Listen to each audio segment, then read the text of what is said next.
and welcome to E! Magazine. I'm your host, Brandon Emichaba. First of all, I want to start off by apologizing on starting a bit late, but we're here and we're about to have an interesting conversation today with my special guest who's talented, the one and only Sero, who's going to help me have a conversation on how exactly Afro-Fusion music is growing in Kenya, and it might just be the next big thing in the Kenyan music industry.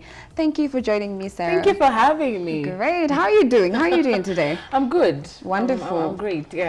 Of course, I just want to get to know your journey in music. How has that been? And what would you say is the most significant part of your music journey so far? I think it's been wonderful. I'm just trying to enjoy the journey, enjoy the whole ups and downs that comes with the industry. And I would say generally it's been great. I think the wins, losses, the disappointments, all of it creates this beautiful journey that is music. Great. Yeah. Now, what would you say the genre of music you sing is? That's really such a hard question because I do so many things, but I would say it's Afro soul or Afro-Fusion, like a mixture like of both. the sweet soft spot in between Afro soul and Afro-Fusion. Yeah. And would you care to explain to people out there who wouldn't understand what exactly Afro-Fusion or Afro soul, or even Afro beats, what exactly it stands for in music?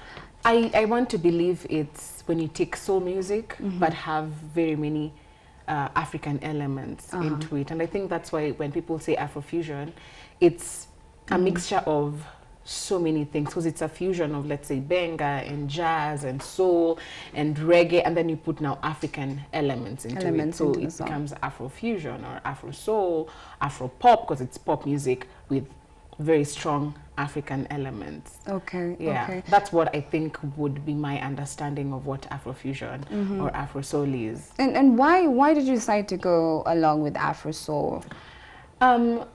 I want to believe it's because of how I grew up. When I grew as I was growing up, my dad used to play a lot of zilizo-pendos, and I used to hate it at the time and be like, again. But you will still know the lyrics of the songs. I'm singing along, but I'm just there complaining. Yeah. But that's the music I grew up listening to. And then when I was getting a bit older, when I was around 16, 15, 17, I started to realize that what I enjoyed listening to wasn't what my peers used to enjoy.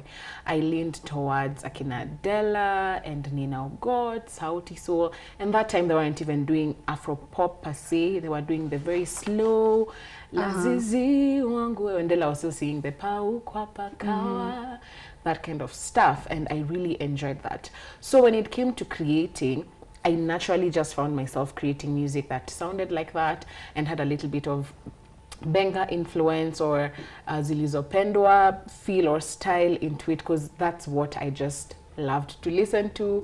That's the music I grew up listening to, and I just really enjoy it. So I create what I would listen to, ideally. Okay. And would you say that the Kenyan music industry right now is embracing, the Afro soul, the Afro pop? Is it something that you say is very popular right now? I feel like the judgment would be very biased because most of my friends are musicians and I surround myself with that kind of energy or those people.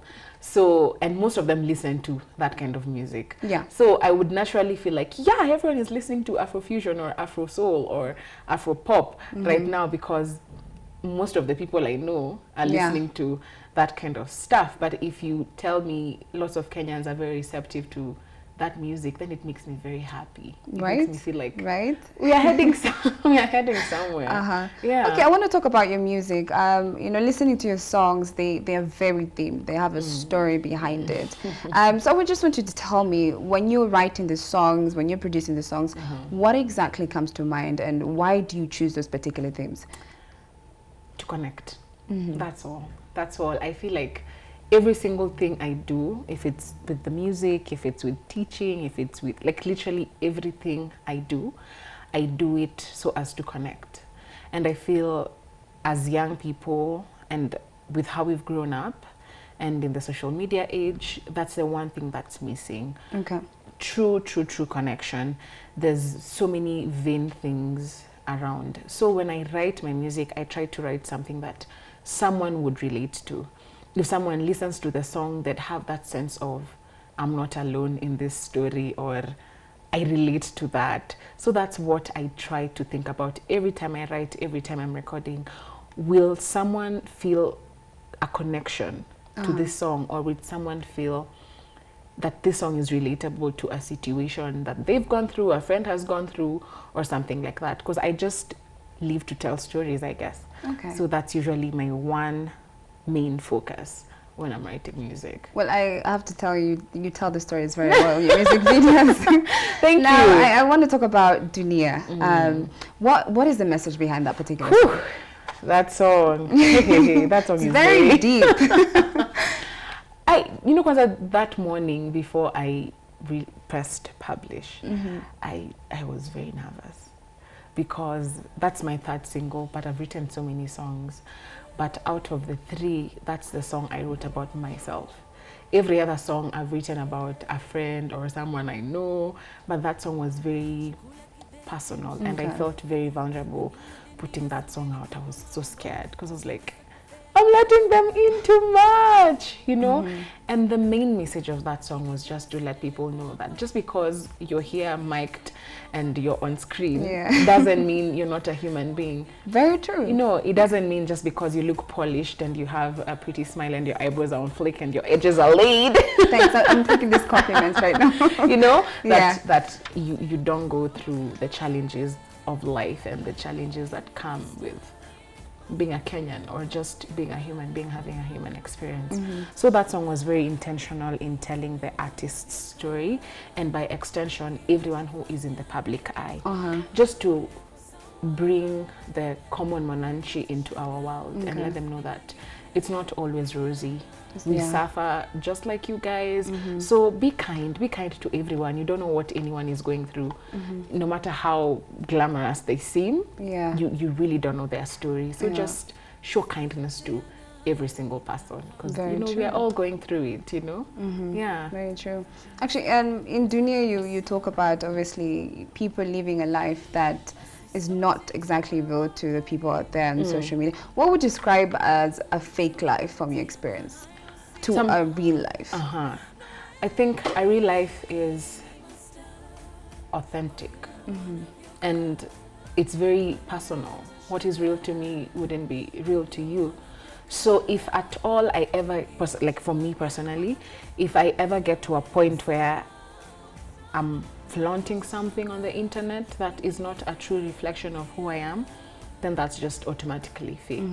If I am there flexing, I'm taking a selfie with the Apple icon and I don't have an iPhone in real life, then that's fake. If ever I project something that is not me, that's fake. And do you feel like this is something artists such as you go through a lot in that music industry space? For sure. There's so much pressure, and I don't know why it's mostly projected towards female artists. I feel like it's not fair. There's so much pressure to look a certain way, dress a certain way.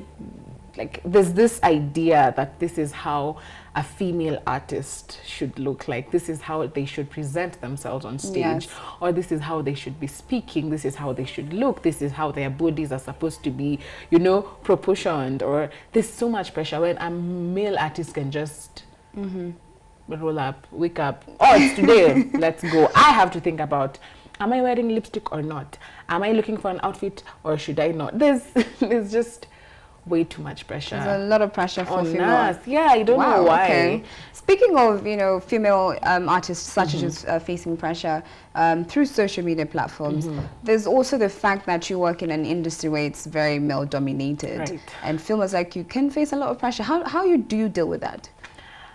I try to tell myself that I need to be at the top of my game at all times. Not because I'm a female, just because I'm a musician. And I'm comfortable with the idea that don't give me something just because I'm female. So at any given point, I always want to work so hard that I deserve every space that I get into, So I try not to focus on that whole thing for they're male, you're female, so we're probably going to pick this other person. I just try focus on being at the top of my game, so that even when you bring this male artist, there's just no way you can compare. If it's vocally, if it's how to perform, if it's what I produce, what I put out, I try to be at the top of my game so that there's no question. It's just, I don't know if you get what I'm saying. I'm definitely like, don't give me something just because I'm female. Give me something because I deserve it. So, and because I'm aware that there's that male-female thing, that gender thing, I try to just work hard and be at the top of my game at all times. Okay. Yeah. Now, when it comes to your music, Sarah, who would you say you look up to in terms of, you know, the vibe you're going for with your music? I would say a balance between Yemi Alade and Miriam Makeba. Wow, okay. That's so That's wide. a serious mix right there. I know. It's just, Miriam is just, you know, Mama Africa. She's a legend.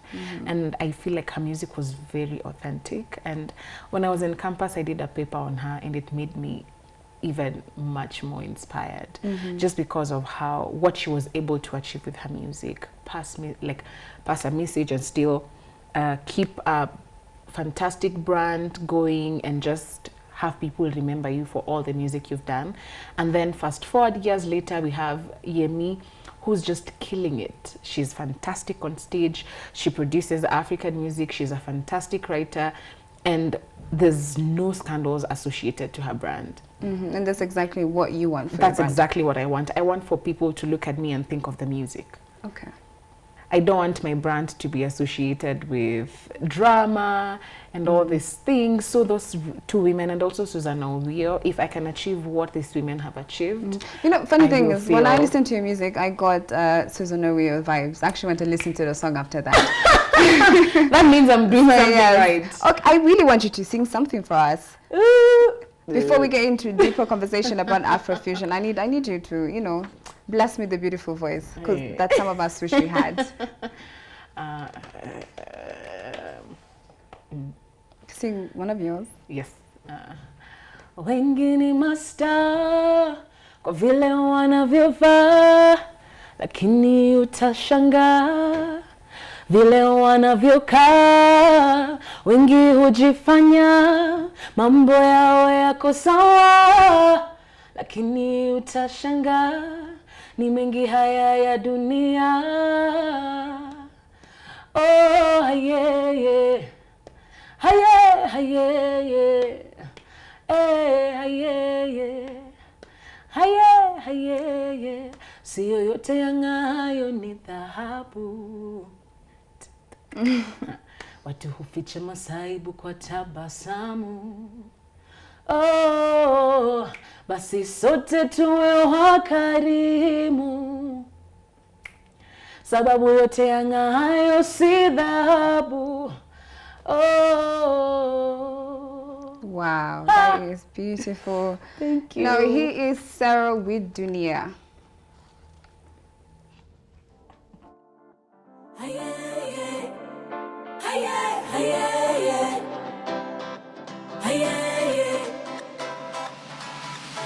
Minnesota, sinawera, juzi nilikopa, nilipe mama mboga, hawajui, hawataamini, juu ni mwanamuziki na mambo yangu iko fiti, na huko Instagrama wanadhani nimeosa, sababu waliona nikikula na Obama. Wengi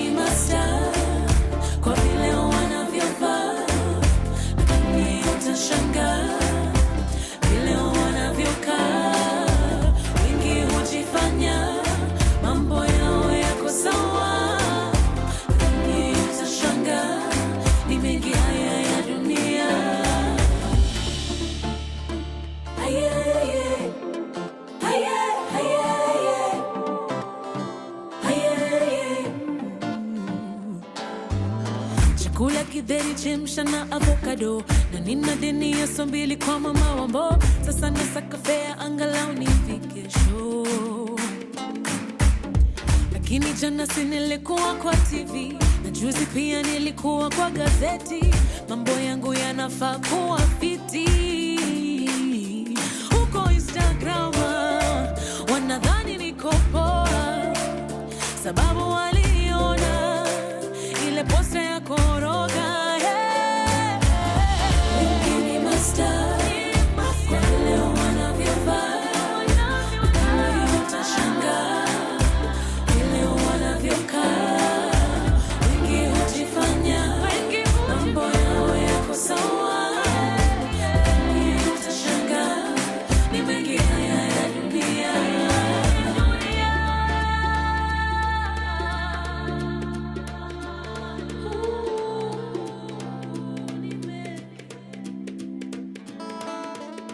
Sio yote yang'aayo ni dhahabu, tufiche masaibu kwa tabasamu. Basi sote tuwe wakarimu, sababu yote yang'aayo si dhahabu. Na wengi ni mastaa kwa vile wanavyovaa, wengi utashangaa vile wanavyokaa. Wengi hujifanya mambo yao yako sawa, wengi utashangaa ni mengi haya ya dunia. Haya, haya, haya, haya. Haya, haya, haya, haya. Haya, haya, haya, haya.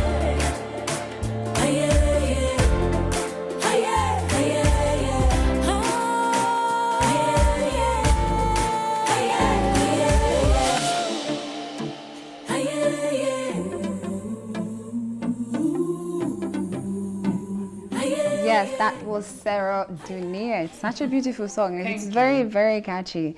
And I definitely like the fact that we have a lot of Kenyan artists like you putting out good music out there. Thank you That's so much. amazing. Now, I just want to go back to look at and talk about Afro-Fusion and Afro-Soul music. Yeah. If you've noticed, a lot of Kenyan artists are going within that particular side. We have Benso, we have Sauti Soul, and there's a good outcome from it. People are like listening to that music. Why do you think artists are going for that particular sound? Is it just because it's big in the market? Is it selling well? I mean, I hope it's because they actually connect to the music. Yeah. You know, I feel like it's easier to write real stuff when you write in that style. I really admire, let's say, people who do very, very, very seriously pop music, but are still able to communicate very intense ideas or intense stories or intense themes using that style. But I just feel like Afro-Fusion and Afro-Soul, it's easy to communicate like that. Because if you see like something like Tujiangalie, Tujiangalie, that's Sauti Soul song. Yeah. If it was in, let's say, a very pop club will be hard to relate to it. Yeah, it would really miss the point. So I feel like perhaps, you know, as an artist or as a creative, we are very sensitive about our art, and for most artists I know, connection is such a big deal, and writing music that you absolutely love is such a big deal. So I think that's one of the biggest things. Artists want to actually put out stuff that they like, or use music as a form of expression, and it's easy to express when you're writing stuff like that. Yeah. And obviously, you know, with Afro-Soul and Afro-Pop being very popular in Kenya right now, do you think the audience reaction towards it is because we can relate to, you know, the African beats, we're hearing that, the fact that they're singing Swahili, and we just, you know, that's the thing we want. We don't want to feel like we're listening to foreign musicians and trying to relate something different. So you do a lot of live performances. I do. I do. Do you think this is something you know, people find exciting? You know, the Kenyan audience will prefer listening to you live because they know that's exactly how you sound like with your music. Yeah, and it keeps me on toes. I have to, in fact, since the year began, I had to cut out some things from my diet because I just, I have to be vocally on point at every show. Uh-huh. I don't want to be there drinking cold juice and then I have a show tomorrow and I'm just like, Totally understandable. Yeah. And what kind of opportunities has your music career brought for you, you know, apart from just singing itself?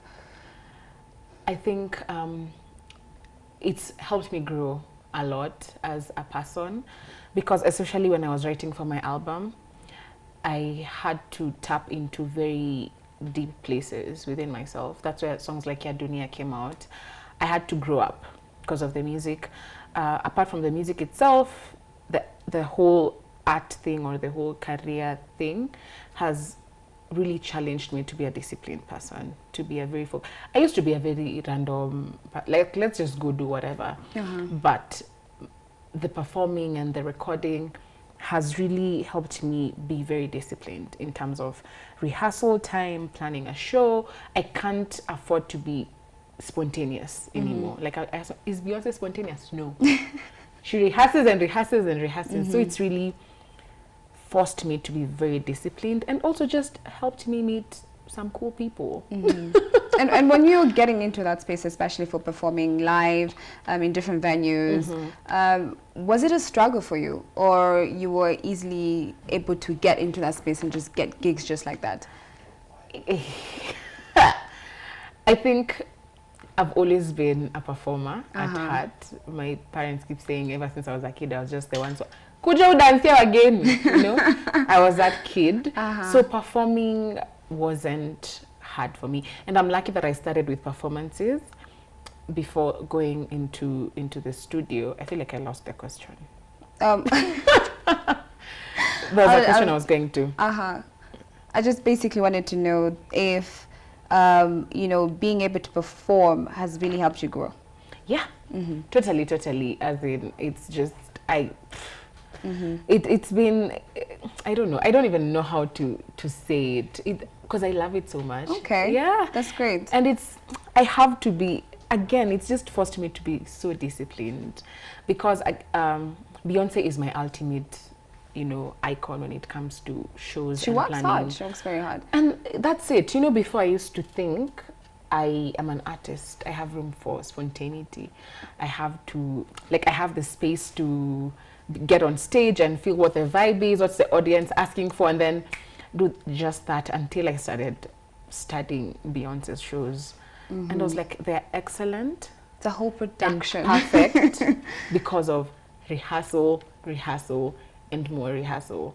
So that forces me to think about the shows. That forces me to curate the set for a certain gig, which means I have to do my band practice, do my planning, actually write things down. How is it flowing? What story are we telling? And it's made a big difference, by the way. And now the shows come because I think the bookers see what I'm doing. As opposed to before. And it hasn't been easy getting shows, of course. I had to do very many free gigs the beginning, because you see, again, I started live and then I went into the studio. So in the beginning, you're just looking for opportunities and you're just doing free gigs all over the place. But at least I'd say now I avoid taking free gigs. And it's paying off. It's paying off right now. Yeah. So where is Sarah going to be in the next 6 years with her music career?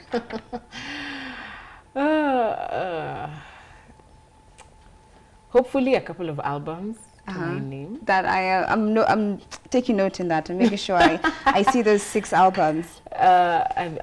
Hopefully a couple of albums, and it scares me, honestly. Now, just to say the truth, it kind of scares me to think. So far, I don't know why. I don't know why I'm like that, but sometimes I'm just like, you know, just take it a day at a time, because I've learned in my few years of life that all the times I've planned, I've had this big vision of what I must achieve in X amount of years. It's given me so much pressure, and it takes away from the creation and all of that. So I try to really relax. Of course, I have my goals and I have my dreams, but I try to manage them. Okay. Because again, our industry is very unpredictable. Yeah. And just like I said in the beginning, just enjoy the journey. but hopefully in the next 6 years, I will still be creating, but creating on a bigger scale, being able to have impact to more people. Okay. Yeah. Wonderful. Well, I wish you all the best of luck. Thank you with so that. much. Lastly, what I want to ask you is, you know, looking at the fact that the music industry in Kenya right now is having a lot of different genres being introduced. I don't know if you've heard of shrap music. Ooh. Educate me. The mixture of sheng and rap. Oh, like let's say what Akina Ethic are doing. Exactly. Oh, I thought it was called Gengeton or something. I don't Many know. different names. Yeah. So Afro pop, perhaps Afro-Fusion and Afro-soul is one of the things that's very significant right now with our artists. And do you see it taking artists to the next level in terms of being in an international space such as Sauti Sol? I think it's great that we are having our own niche, and we are sort of starting to define what is Kenyan. And I'm hoping that it's pushed out there and people can start having their eyes in Kenya. But my dream would be for the industry or for the whole country, the audience, the media, everyone, to create space where every single genre is received well. Okay. Where if an artist is doing reggae, there's space for reggae. If an artist is doing Afro-Fusion, there's space for that. If an artist is doing, what is it called again? Shrap.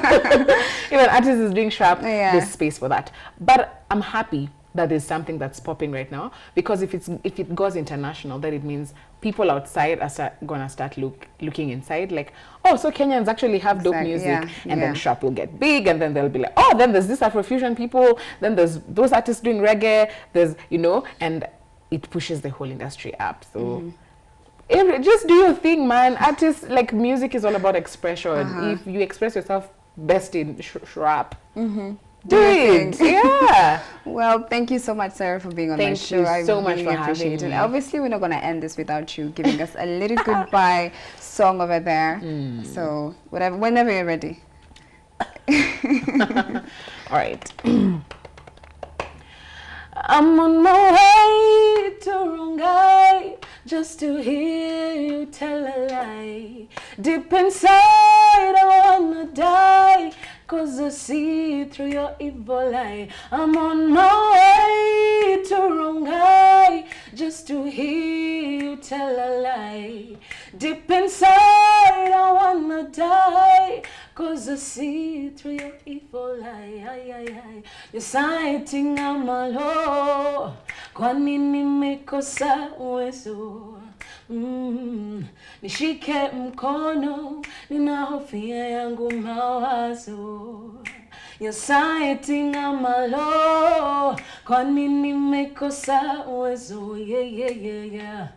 Nishike mkono, ninahofia yangu mawazo. Na nimechoka na mambo yako, na nimechoka na uongo, nimechoka na matatizo. I'm gonna pack my bags and go. Hey, nimechoka na mambo yako, na nimechoka na uongo, yeah. Nimechoka na matatizo. I'm gonna pack my bags and go, 'cause I'm on my way to Rongai just to hear you tell a lie. Deep inside, I wanna die, 'cause I see through your evil eye. I'm on my way to Rongai just to hear you tell a lie. Deep inside, I wanna die, 'cause I see through your evil eye. Hey, you tell a lie, and I know that you tell a lie. You tell a lie, and I know that you tell a lie. Wow. You have such a beautiful voice. Thank you. I'm stricken. I need to start singing like this very soon. Well, thank you so much, sir, once again. We're going to take a short commercial break. When we come back, we're going to jump right into Heat Waves and continue listening to a bit more music. Don't go anywhere. You're watching E! Magazine.